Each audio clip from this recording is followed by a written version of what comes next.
श्री गणेशाय नमः। श्री सरस्वती माते नमः। श्रीमद्भागवत महापुराण की जय। जय जय श्री राधे श्याम। श्रीमद्भागवत महापुराण द्वितीय खंड एकादश स्कंद द्वादशो अध्याय सत्संग की महिमा और कर्म तथा कर्म त्याग की विधि। भगवान श्री कृष्ण कहते हैं, प्रिय उद्धव, जगत में जितनी आसक्तियां हैं उन्हें सत्संग नष्ट कर देता है। यही कारण है कि सत्संग जिस प्रकार मुझे वश में कर लेता है वैसा साधन न योग है, न सांख्य, न धर्म पालन और न स्वाध्याय।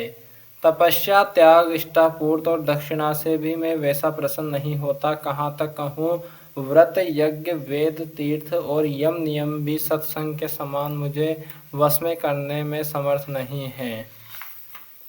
निष्पाप उद्धव जी, यह एक युग की नहीं सभी युग की सी एक सी बात है। सत्संग के द्वारा ही दैत्य, राक्षस, पशु पक्षी, गंधर्व, अप्सरा, नाग, सिद्ध, चारण, गुहा के और विद्याधरों को मेरी प्राप्ति हुई है। मनुष्यों में वैश्य, शूद्र, स्त्री और अंत्यजाति, रजोगुणी, तमोगुणी प्रकृति के बहुत से जीवों ने मेरा परम पद प्राप्त किया है। व्रतासुर, प्रहलाद, वृषपर्वा, बलि, बाणासुर, मैं, दानव, विभीषण, सुग्रीव, हनुमान, जाम्बवान, गजेंद्र, जटायु, तुलाधार, वैश्य, धर्मव्याध, कुब्जा, व्रज की गोपियाँ, यज्ञ पत्नियाँ और दूसरे लोग भी सत्संग के प्रभाव से ही मुझे प्राप्त कर सके हैं। उन लोगों ने न तो वेदों का स्वाध्याय किया था और न विधि पूर्वक महापुरुषों की उपासना की थी। इसी प्रकार उन्होंने कृच्छ, चांद्रायण आदि व्रत और कोई तपस्या भी नहीं की थी। बस केवल सत्संग के प्रभाव से ही वे मुझे प्राप्त हो गए। गोपियाँ, गाय, यमलार्जुन आदि वृक्ष, व्रज के हरिण आदि पशु, कालिये आदि नाग, ये तो साधन साध्य के संबंध में सर्वथा ही मूढ़ बुद्धि थे। इतने ही नहीं, ऐसे और भी बहुत हो गए हैं जिन्होंने केवल प्रेम पूर्ण भाव के द्वारा ही अनायास मेरी प्राप्ति कर ली और कृतकृत्य हो गए। उद्धव, बड़े बड़े प्रयत्नशील साधक योग, सांख्य, दान, व्रत, तपस्या, यज्ञ, श्रुतियों की व्याख्या, स्वाध्याय और संन्यास आदि साधनों के द्वारा मुझे नहीं प्राप्त कर सकते, परंतु सत्संग के द्वारा तो मैं अत्यंत सुलभ हो जाता हूँ। उद्धव, जिस समय अक्रूर जी भैया बलराम जी के साथ मुझे व्रज से मथुरा ले आए, उस समय गोपियों का हृदय गाढ़ प्रेम के कारण मेरे अनुराग के रंग में रंगा हुआ था। मेरे वियोग की तीव्र व्याधि से वे व्याकुल हो रही थी और मेरे अतिरिक्त कोई भी दूसरी वस्तु उन्हें सुख कारक नहीं जान पड़ती थी। तुम जानते हो कि मैं ही उनका एकमात्र प्रियतम हूँ। जब मैं वृंदावन में था तब उन्होंने बहुत सी रात्रियाँ, वे रास की रात्रियाँ मेरे साथ आधे क्षण के समान बिता दी थी, परंतु प्यारे उद्धव, मेरे बिना वे ही रात्रियाँ उनके लिए एक एक कल्प के समान हो गई। जैसे बड़े बड़े ऋषि मुनि समाधि में स्थित होकर तथा गंगा आदि बड़ी बड़ी नदियां समुद्र में मिलकर अपने नाम रूप खो देती है, वैसे ही गोपियां परम प्रेम के द्वारा मुझ में इतनी तन्मय हो गई थी कि उन्हें लोक परलोक, शरीर और अपने कहलाने वाले पति पुत्र आदि की भी शुद्ध बुद्ध नहीं रह गई थी। उद्धव, उन गोपियों में बहुत सी तो ऐसी थी जो मेरे वास्तविक स्वरूप को नहीं जानती थी। वे मुझे भगवान न जानकर केवल प्रियतम ही समझती थी और जार भाव से मुझसे मिलने की आकांक्षा किया करती थी।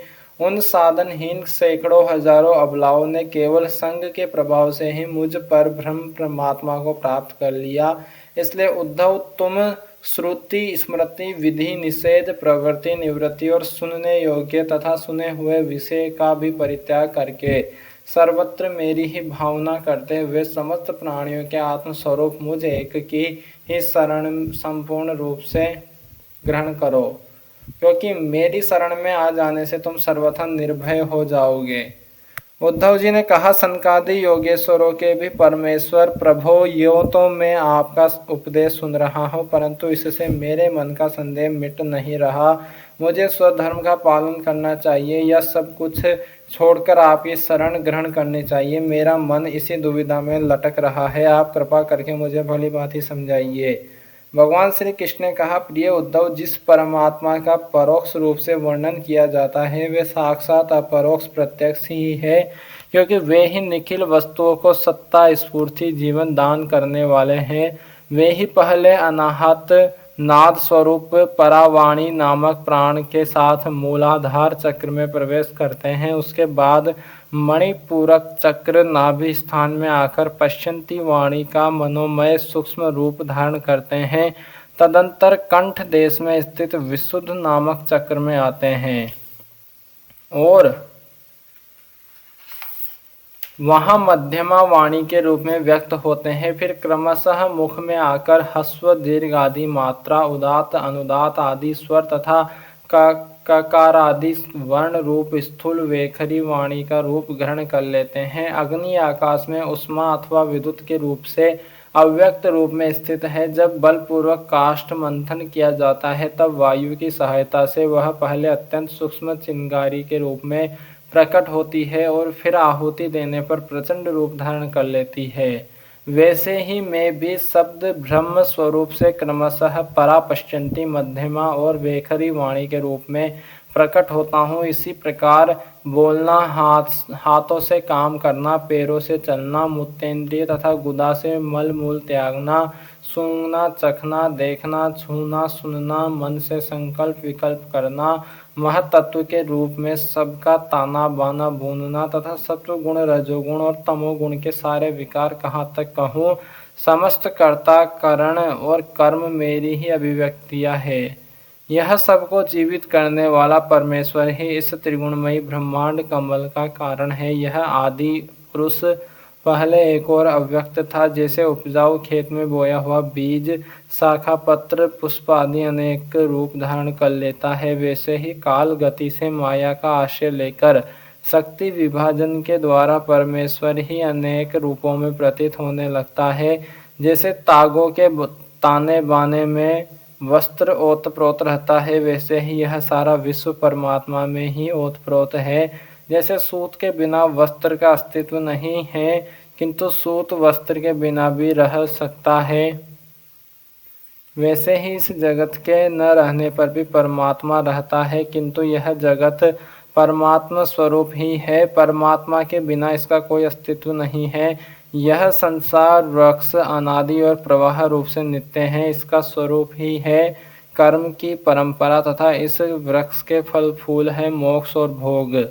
इस संसार वृक्ष के दो बीज है, पाप और पुण्य। असंख्य वासनाएं जड़ें हैं और 3 गुण तने हैं। 5 भूत इसकी मोटी मोटी प्रधान शाखाएं हैं और शब्द आदि 5 विषय रस है। 11 इंद्रियां शाखा है तथा जीव और ईश्वर 2 पक्षी इसमें घोंसला बनकर निवास करते हैं। इस वृक्ष में वात पित्त और कफ रूप 3 तरह की छाल है। इसमें 2 तरह के फल लगते हैं, सुख और दुख। यह विशाल वृक्ष सूर्य मंडल तक फैला हुआ है। इस सूर्य मंडल का भेदन कर जाने वाले मुक्त पुरुष फिर संसार चक्र में नहीं पड़ते।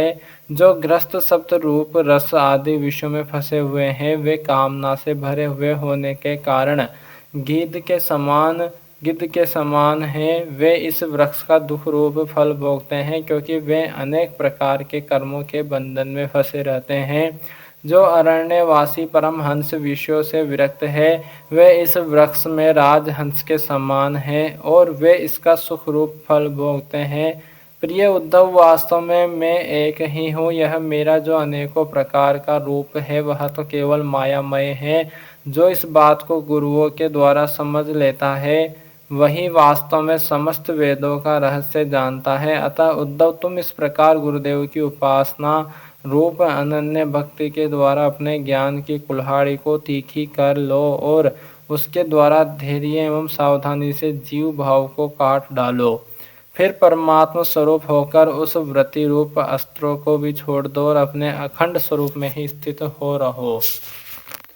श्री सीताराम भगवान की जय, श्री राधेश्याम जी सरकार की जय, हनुमान जी महाराज की जय, उमापति महादेव भगवान की जय, श्री लाडली जी सरकार की जय, श्री वृंदावन बिहारी लाल की जय, श्री सदगुरुदेव भगवान की जय, अपने अपने माता पिता की जय, गौ माता की जय, सनातन धर्म की जय, भूदेव ब्राह्मण की जय, भूदेव संतन की जय, विरक्त ब्राह्मण की जय, विरक्त संतन की जय, सभी पितरन की जय, श्री सुखदेव जी महाराज की जय, भक्त और भगवान की जय, श्री विराट पुरुष भगवान की जय, श्री नारायण भगवान की जय।